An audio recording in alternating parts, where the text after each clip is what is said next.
I believe in the internet. So much so that I named my cat after it. I came of age in an era where Instagram and Facebook were beacons of hope. But Meta, as we know it, is dying. People like me are abandoning Instagram, Facebook, Threads, and other apps owned by Meta because of some horrible choices the company is making. Others are trying to deeply scale back their use. And some are filled with endless questions of, I want to, but how? Today, I want to talk about why this is happening, what it means, and share some strategies for what we can do as a collective to gain our power back. In this era of boycotts and economic blackouts, we have an opportunity to push back against Meta with our most valuable asset, our attention. Let's get right into the problems Meta is currently facing. If you weren't already aware, Meta, the company formerly known as Facebook, owns Instagram, Threads, WhatsApp, Messenger, and of course, its original namesake, Facebook. And despite propping up the economy, they have only been publicly traded for 13 years. The company is young, and it's going through a very weird phase that feels like a complete 180 from mere months ago. On January 7th, 2025, Meta announced a change in policy that made users less safe and more vulnerable to harassment.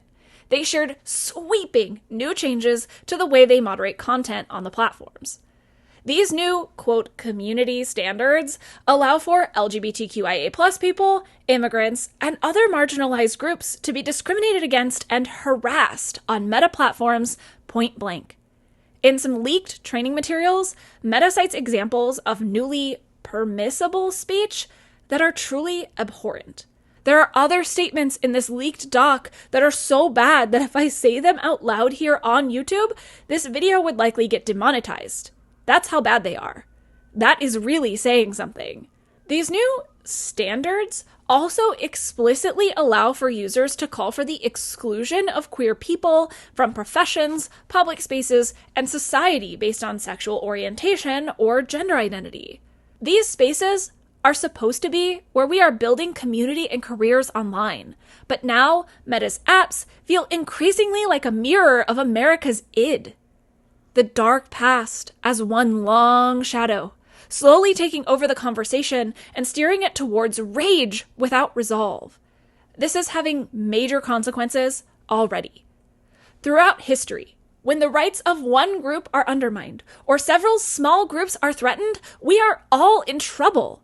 We see it with bills like the SAVE Act, which was designed to go after the voting rights of trans people, yet it is threatening the voting rights of married women and of everyone who has ever changed their name from what was on their birth certificate. These attacks on trans rights spill over for everyone. When groups are attacked, it's everyone's rights that are under attack. Meta has been here before with what happened in Myanmar. Johnny Harris made a whole video about that, and I'll link it in the description for you to watch later. This isn't just free speech. This isn't a dude on a street corner just sharing his beliefs or pamphlets. This is a giant corporation which holds the toggles and levers of an algorithm which prioritizes rage-based speech and content for being engaging. This is an extremely dangerous thing to be happening on our primary communication platforms. This is where we get our news. This is where we check in with our families. But Meta is capitulating to this frighteningly authoritarian US government in order to win favor and keep their monopolizing power. It is giving robber baron energy, and it's a threat to civil rights globally. These are not just US problems with US platforms. The standards that Meta sets impacts the world.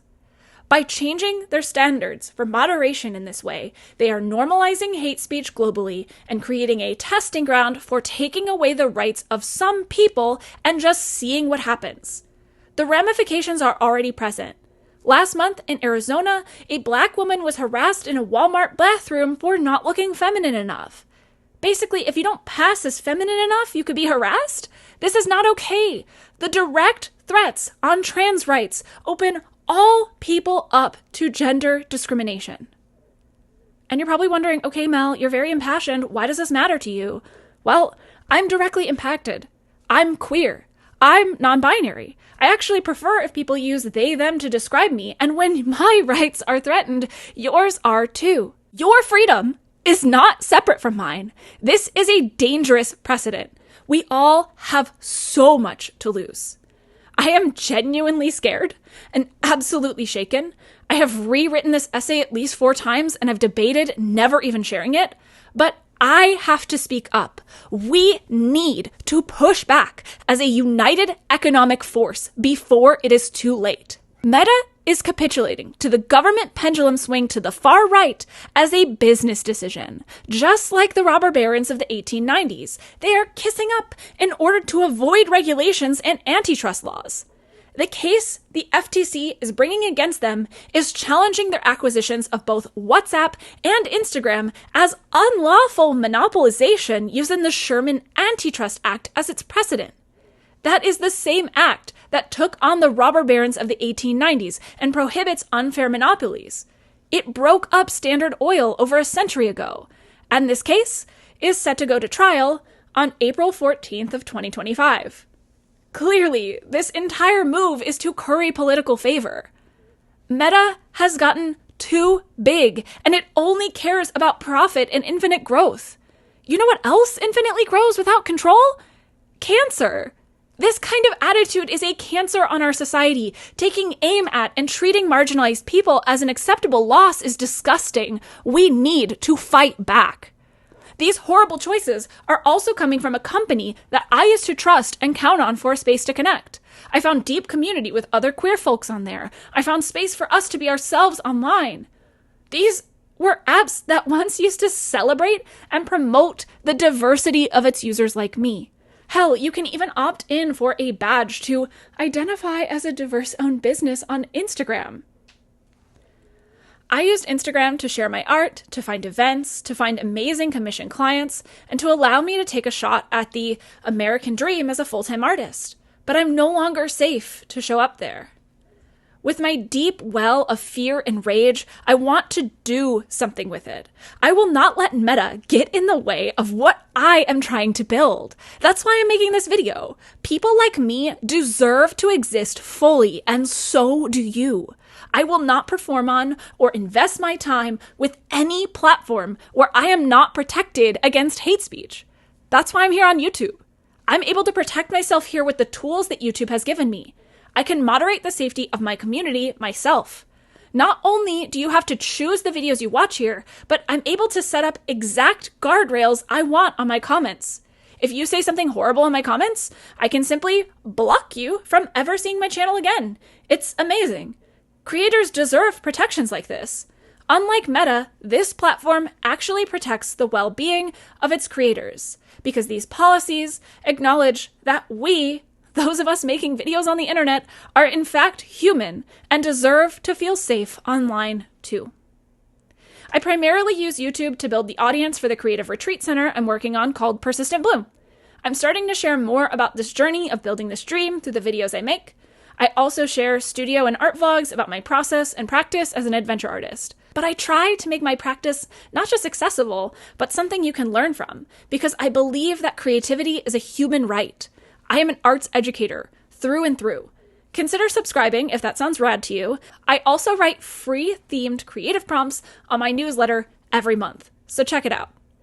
Returning to the problem of Meta's new community guidelines, I want to conclude this by saying that this is a huge problem for all of us.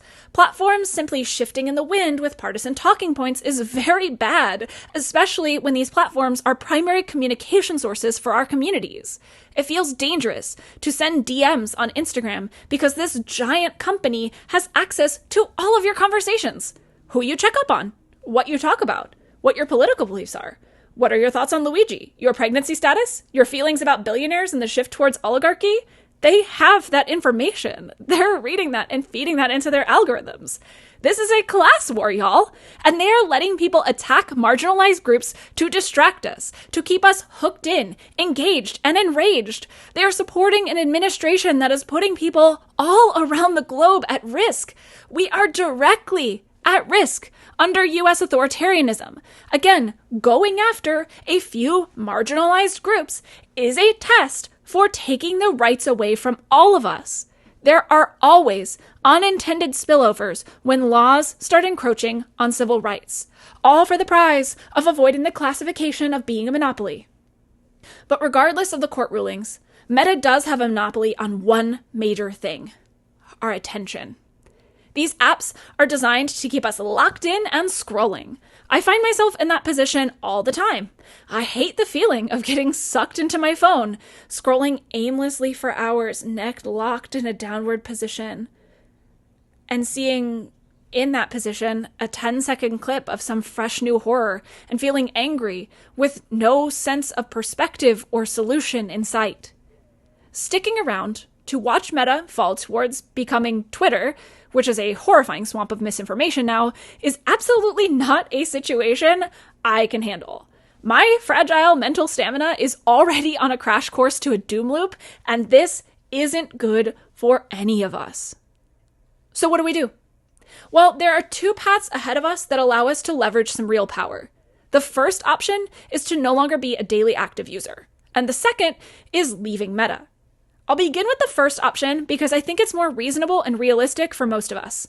If you are unaware, this metric called the DAU, or Daily Active User, is used by shareholders and powers that be within the stock market to determine the value of an app or social media company. This number answers a very important question for advertisers about potential revenue. In order for an app to have big value for investors, it has to show that big number of users show up and interact with the app at least once a day. Yes, I see you, Duolingo bird. I will practice my Spanish. Now that you understand our daily use is tied to the value of these companies, I want to propose that we attempt to cut back in every possible way we can. Be gentle with yourself. This process is hard. I don't expect anyone to be perfect by any means, but by divesting our attention and resources from these spaces as much as possible, we can put a stop to these choices that devalue our humanity. It is time to build solidarity. It is time that we build the communities that we want and demanding that these spaces change, or we are done with them. We can move on. Remember what happened to MySpace? I mean, damn, I would pay $10 a month for an ad-free, well-moderated, and humane version of Instagram.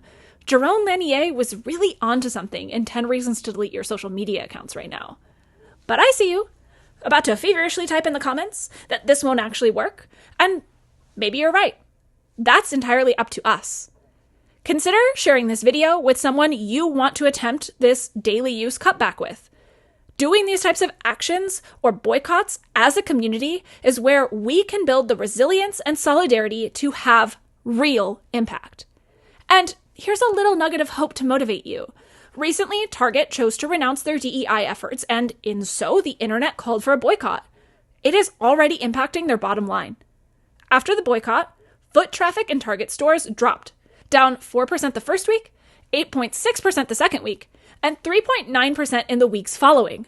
Plus, it led to a dip in their stock price so large that their shareholders are now suing them over it.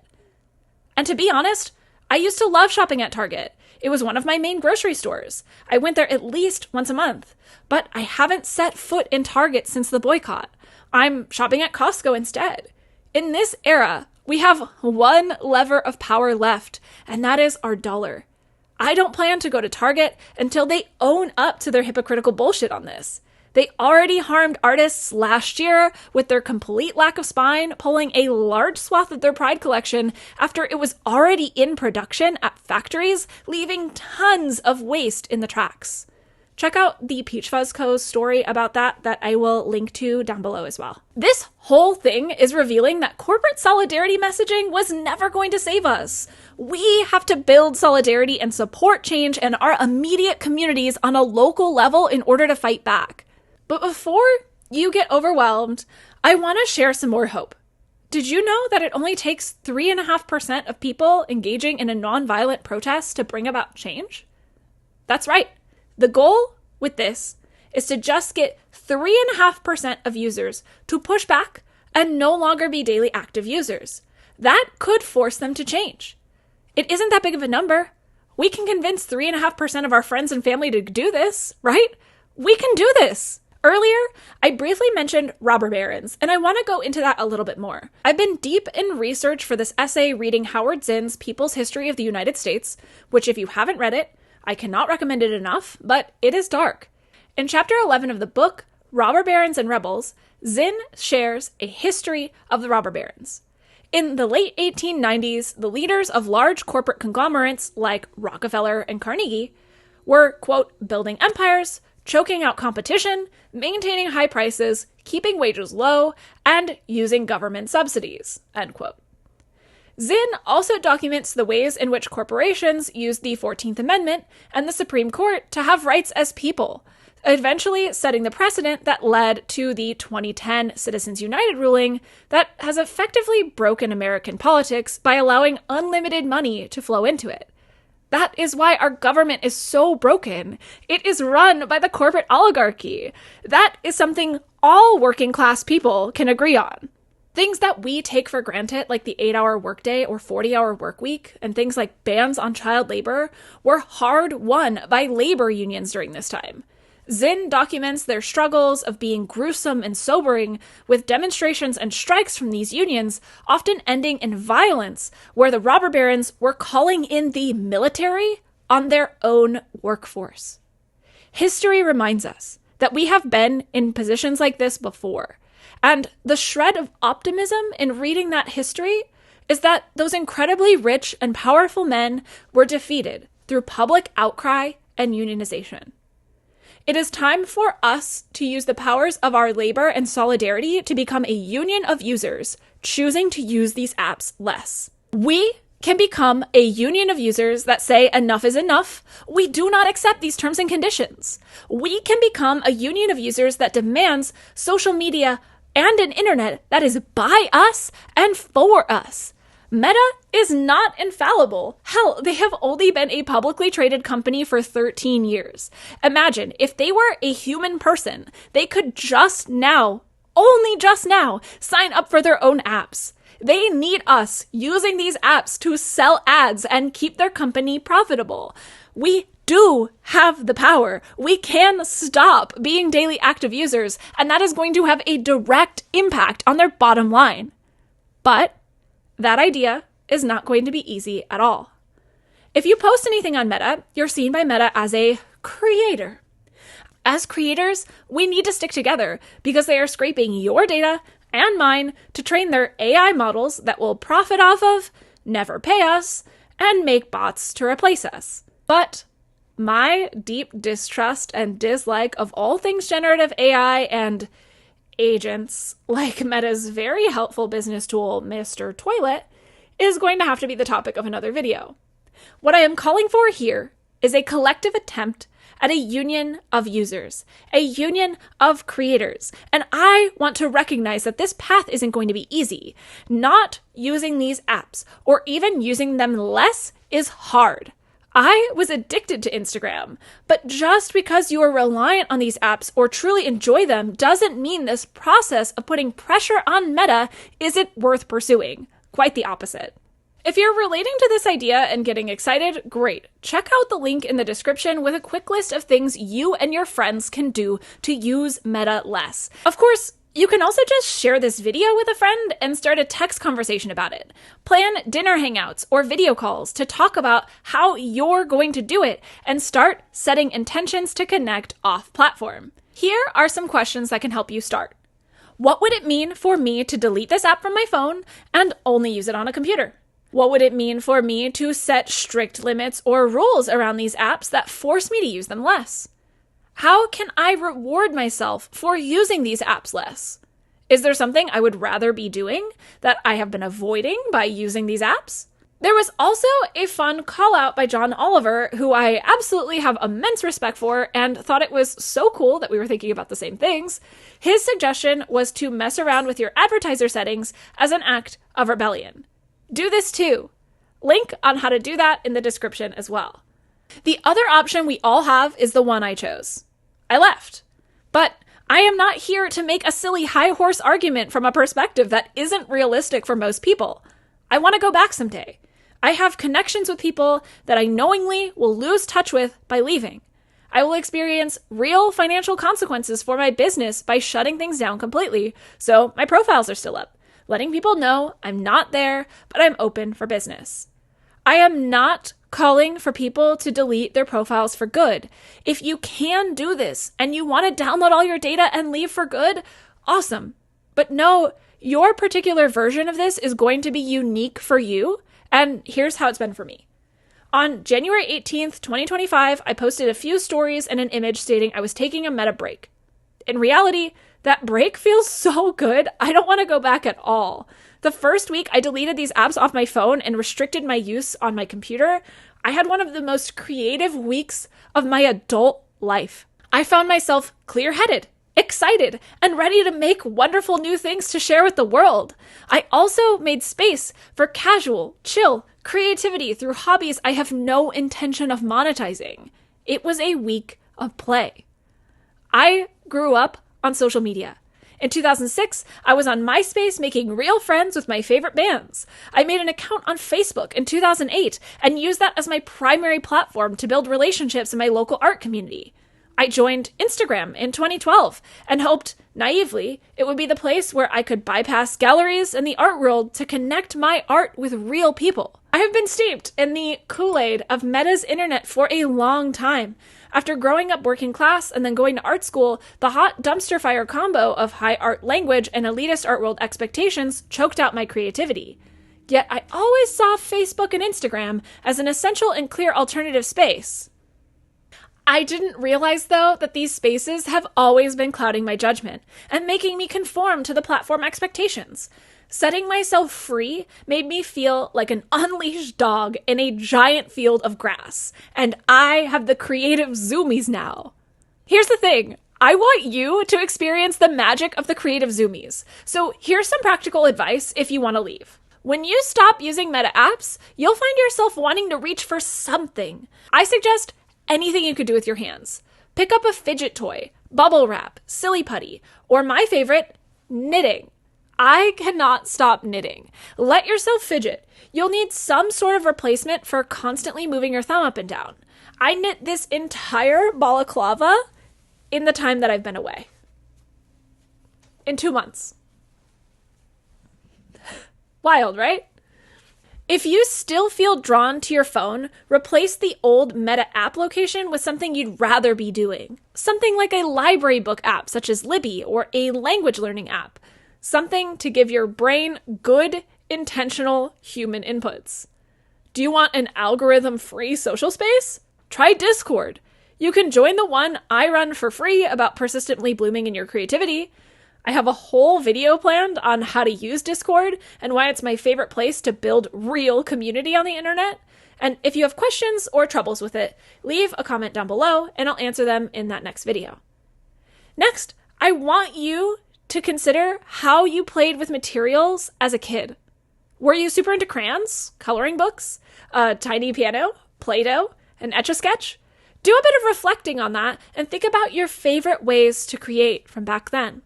Hell, if you have an iPhone, have you ever opened the app GarageBand? It is an absolute wonderland in there. Are you a chronic craft supply collector? That's okay. Me too. Pull out that sewing project that's half finished, sign up for a ceramics class, and finally learn to throw mugs. Play the instrument that you love and haven't touched in a year. Finish knitting that scarf you started 4 years ago. Just let yourself play. Don't have the materials you need? Before you buy, ask your community. Host a supply swap night. Ask to share supplies with someone. Or go together to a local reuse store before buying new. I want you to try being creative, but that sounds like the most intimidating and shame-inducing thing for most people. I get it. I bet you tell people that you can only draw a stick figure, but I believe in you and your inner kid. It is okay to ease into it. Do not try and work for hours on something. Allow yourself tiny little snacks of creativity through your day. Set a timer for 10 minutes and doodle. Focus on play. No seriousness. No need to make something worth sharing or tied to your identity permanently on a feed. Make it and text it to someone you love and encourage this play with others. Focus on what feels good. Try stuff and experiment. It's about process, not product. By separating the need for every hobby to be your identity or reflect you as a person, you will find true freedom and creativity. Allow yourself to get curious and spend time with your unique creative self rather than flooding your brain with information, brain rot, news, shopping links, and comparisons. Dig your old digital camera from 2005 out and walk around with it. Now it is the time to seek out creative community and attend events you otherwise wouldn't. Go to a local hiking club, a nearby knitting club, or find out what events are happening at your local makerspace. Just even create events with your friends, meeting up at your home or patio. Just make. If you would rather make with others online, I host twice monthly free creativity clubs on my Discord server and would love to have more folks attend. I'll be hosting my own version of the Artist's Way later this year, and I'm working on turning many of my in-person beginner painting and drawing classes into online experiences, and would love to have you as a student in the near future. To find out when those are happening, sign up for my newsletter. Leave me a comment down below with your plan to cut back on meta apps and how you want to be creative in direct opposition to the doom. Share your thoughts with me. I can't wait to see the impact of what we create together as a union of users. And until next time, stay creative and find your own ways to persistently bloom. If you're still here, check out this video or this one. And thanks for watching. Okay, bye!